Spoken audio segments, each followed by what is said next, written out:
Bonjour à toutes et à tous, ravi de vous retrouver pour ce nouveau Paris Direct à la une de l'actualité de ce vendredi. Gabriel Attal et son nouveau gouvernement réunis pour un premier conseil des ministres aujourd'hui à 11h.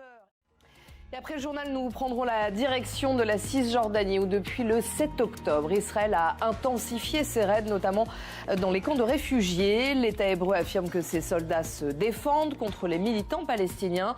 Les habitants disent, eux, vivre dans la peur de voir des proches tués et leurs maisons détruites par les bulldozers israéliens. Des images vérifiées par nos équipes révèlent que des Palestiniens non armés font partie des victimes de ces incursions. Nous découvrirons tout ça juste après le journal. Les 14 ministres français fraîchement nommés se retrouvent ce matin à 11h pour leur premier conseil des ministres. Et les réactions de l'opposition sont évidemment nombreuses depuis l'annonce du gouvernement Attal. Tour d'horizon avec Alexandre Perroux. Et nous le disions, la diplomatie française sera elle assurée par Stéphane Séjourné. Il succède à Catherine Colonna et devient à 38 ans le plus jeune locataire du Quai d'Orsay sous la Ve République. Sa nomination illustre la volonté d'Emmanuel Macron de s'entourer de ses fidèles de la première heure. Un retour aux sources du macronisme.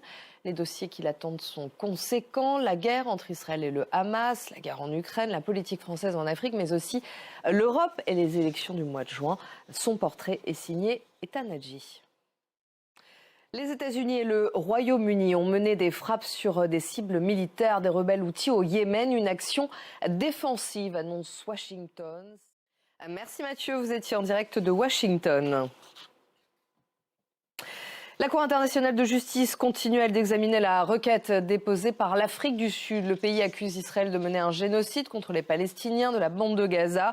Hier, c'est Pretoria qui s'est exprimé devant les juges. Aujourd'hui, c'est au tour d'Israël. À La Haye, des milliers de personnes des deux camps se sont réunies hier devant la Cour pour manifester. Axel Simon.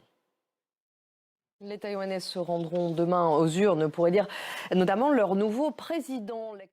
Merci Lucie, vous étiez en direct de Taipei. On va bien sûr vous retrouver aujourd'hui et demain pour suivre ces élections à Taïwan. On va maintenant faire un point sur les titres qui dominent l'actualité de ce vendredi.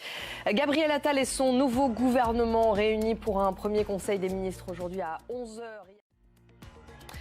Nous prenons à présent la direction de la Cisjordanie où depuis le 7 octobre, Israël a intensifié ses raids, notamment dans les camps de réfugiés. L'État hébreu affirme que ses soldats se défendent contre les militants palestiniens. Les habitants disent, eux, vivre dans la peur de voir des proches tués par ces soldats israéliens, mais aussi leurs maisons détruites par les bulldozers. Des images vérifiées par nos équipes révèlent que des Palestiniens non armés font partie des victimes de ces incursions. C'est un reportage de Mélina Huette et Andrew Iliar avec Bassam Abou Al-Roub. Attention, certaines images peuvent choquer. Tout de suite, c'est l'info éco avec Laura Cambeau. Bonjour Laura. Bonjour Pauline. On va débuter avec cette inflation qui a augmenté aux États-Unis selon des chiffres qui sont parus hier. Oui, l'inflation qui grimpe de 0,3% en décembre par rapport à novembre. Merci Laura, vous y reviendrez en détail à 7h45 dans votre chronique. Merci beaucoup, restez avec nous, on se retrouve dans quelques minutes pour la suite de Paris Direct.